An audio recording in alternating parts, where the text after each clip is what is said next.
So previously, best.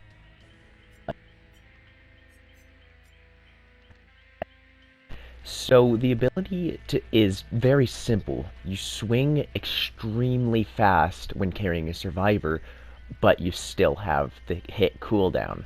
This doesn't come into play as often as I'd like it to, but I gotta say, you can sense survivors scrambling fast. And I've only actually ever used it to good effect once, and it is when I picked up a survivor and a group of their friends that were all playing together swarmed me to try to stop me from putting them on hook, but the fully automatic swing speed completely stops that. Next is Iron Maiden. This is actually one of the best killer perks in the game, especially if you have trouble countering head-on or just people who love to do locker jukes. The whole idea of Iron Maiden is to make it to where anybody who goes into a locker is completely vulnerable, and I showed that in the last one, and it really shows. The last perk that Legion has is Disordance. This perk makes it to where whenever you see any two or more survivors on a generator, the aura of the generator is revealed to you, and when you're within a meter range, and it's honestly really good for running a gen busting build. I would prefer using this with something like maybe Jolt or Pop Goes, and Pop Goes is interchangeable with Ruin. It actually can make a pretty solid build, especially if you're going with the ideal ability of Legion, which is gen pressure. I found this especially good. But now we'll be taking a look at what I prefer to use and I have found the most success with. You know how I said that Mad Grit is very situational, it doesn't come up often? Yeah, I still use it. Turning yourself into a Tommy gun of melee swings is actually decently viable, especially if you're having trouble with survivor friends that will just block your attempts at hooking people. I do wish that it had a faster recovery time though, that would definitely be a good buff. Next, I use Insidious. Insidious, most people would say is really bad at Legion, but paired with the other Iridescent add-on, it actually has an insane degree of viability because you'll go from absolutely nothing being there to a jump scare machine immediately capable of just sentencing people to having heart attacks. Last, I use Fearmonger. Fearmonger is just good on all killers, especially if you're trying to run good gen pressure, and the exhausted status effect that it gives is actually really useful for somebody like Legion who would get countered hard by things like Dead Hard with a slow swing speed. And yeah, I run Noed. I hate encouraging this because it's a broken perk and shouldn't be in the game in the first place, so to discourage it, I'll say you're throwing away a perk slot for some. If you even get to the end game, there's still a chance you won't hit anybody.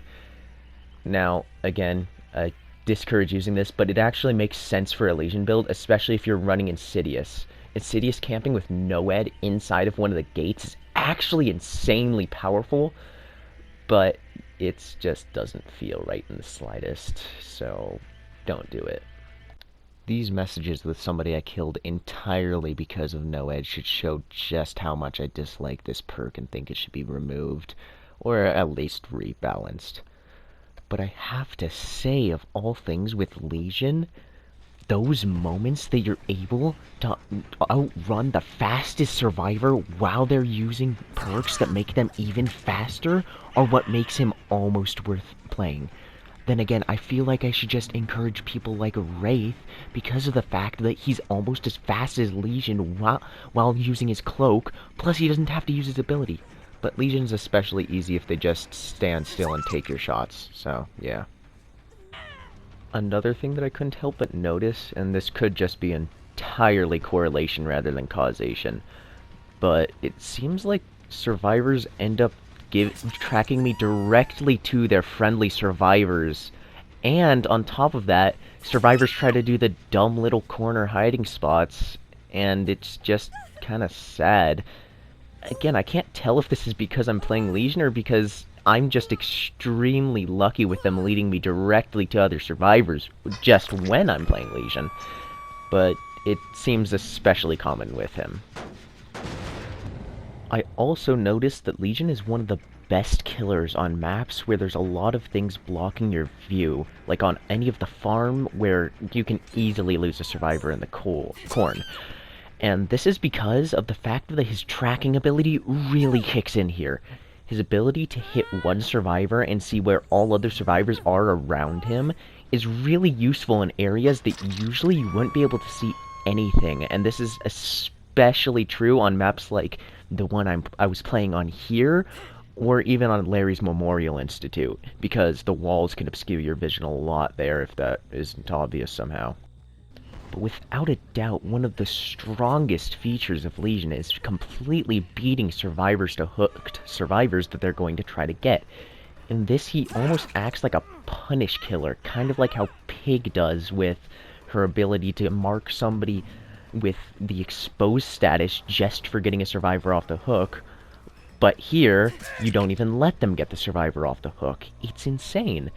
So your best way to play him is to constantly be roaming around the generators in a pattern that also lets you have a constant surveillance on any hooked survivors. This is because his extreme strength comes down to the ability to kill survivors who are trying to unhook other survivors. And I'm not quite sure about this, but I don't think that they can pull survivors off the hook while in the frenzy, which is unfortunate. But even without that, you still act as a deterrence enough to stop them from going for survivors. Because while the bleeding status effect might not be much on its own, when you hit one survivor and can see anybody else that might be going for that survivor that's on the hook, you can actually do quite a bit in just completely negating their tries to help their friendly survivors. So, now that we went over the potential perk builds and ways to keep a survivor from getting unhooks, and the general strategy for Legion, I think that we should suggest a few potential rebalances. So, Legion is an interesting killer in the fact that there's so much will room for him to have in basically keeping the same core functions, but also making him better. Let's take Huntress, for example. She's not underpowered in any way. In fact, she's one of the best killers, I'd say. But she doesn't exactly have a lot of room to change, unlike for Legion. The main thing that I would suggest for him is for them to... It's one very, very simple change. And that's if you're in the sprint and you're hitting people who are already bleeding, it decreases the amount of time it takes for them to bleed out.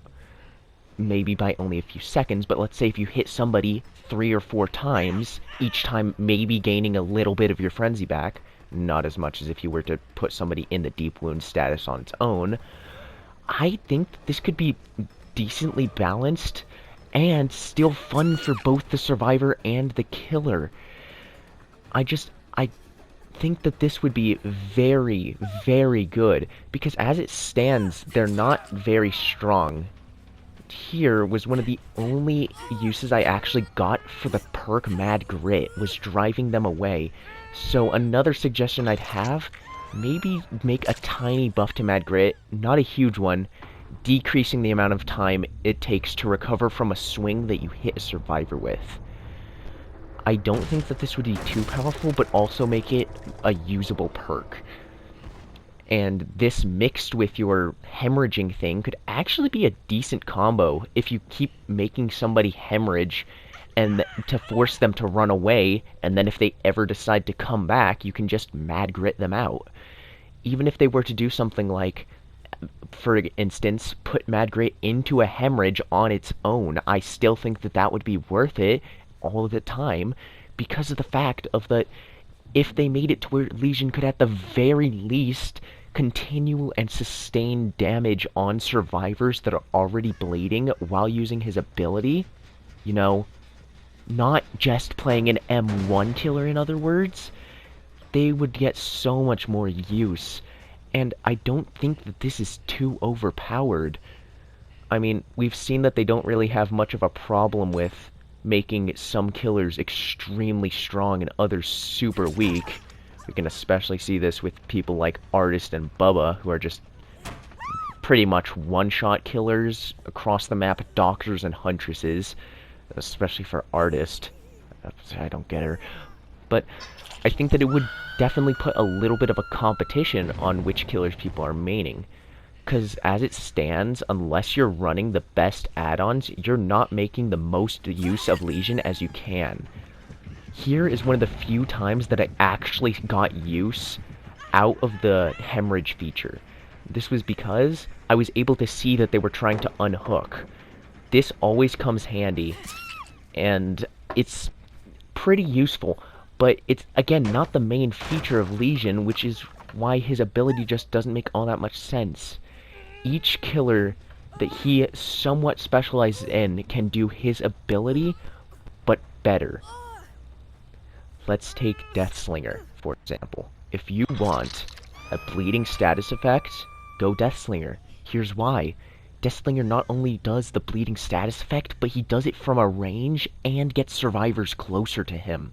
This can be really powerful for him as not just a tool for bleeding survivors, but for pulling off exit gates, hooks, or even taking them to areas that the survivor wouldn't want to be because it's hard to escape. Plus, it completely makes getting off the shoulder of the killer completely invalid because of the fact of that he can turn around and one-shot them. So I do think that shows the bleeding status effect can be pretty powerful. What about the increased movement speed? Every killer that has increased movement speed does what Legion does, but just way better. I'll go back to Hillbilly. Hillbilly is my least favorite killer in the game. Not because I think he's broken or underpowered, because I can't use him. But at the very least, I'm able to apply much more gen pressure with him than I am with Legion because of not only being able to one-shot survivors, but also because of the fact that he's able to get around the map so much faster than any other killer that would use a similar ability. Namely, ones that can one-shot killers. Think, for example, Bubba. Bubba is one of the best killers in the state of that he has a lot of opportunity to hit a survivor.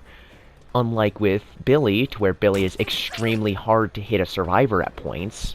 In fact, most of the points, because his turning radius is so slow.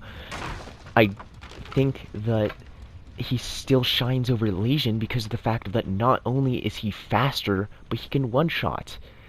Now, let's go in for the third pretty unique aspect of him, in that he actually is decent as a tracker, because there's not that many. But I want to point out two killers that also work as tracker killers. Both that being Doctor and Oni. I'll agree, you don't see Oni being used as a tracker killer because he's just not a tracker killer.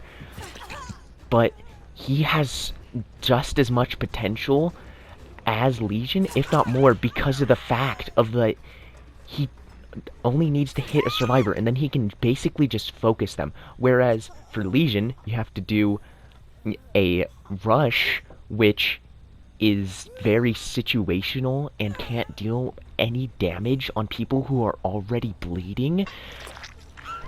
So Oni makes himself a better tracker in single target survival picks, which is where I actually do enjoy Legion. If you're going for a multiple survivor pick, then you want to go Legion, because while Oni is one of the best at tracking one survivor, as well as getting an ability that lets him one-shot survivors, Legion has the potential to watch through a bunch of other survivors, while also having an increased movement speed. But then again, there's one killer that I advocate for noobs playing for this exact reason, in that he's easy to track with. Doctor. Doctor's one of the easiest killers to play as a tracker killer because of the fact that he is so good at his job. You can always know where a survivor is on the map if you even use his ability like twice. And with Legion, you have to hit a survivor. Doctor, you don't even have to do that, plus you can use his go big mode in order to hit everybody on the map. And this makes him an infinitely better killer for multiple target tracking than you would have with Legion. So the potential buffs that I said, I think are still valid. But until then, go out, give a survivor a slight bleeding effect, then don't be able to do anything for the rest of the game, and tell ya Danny Deed sent you. This has been Killer Academy Part 1.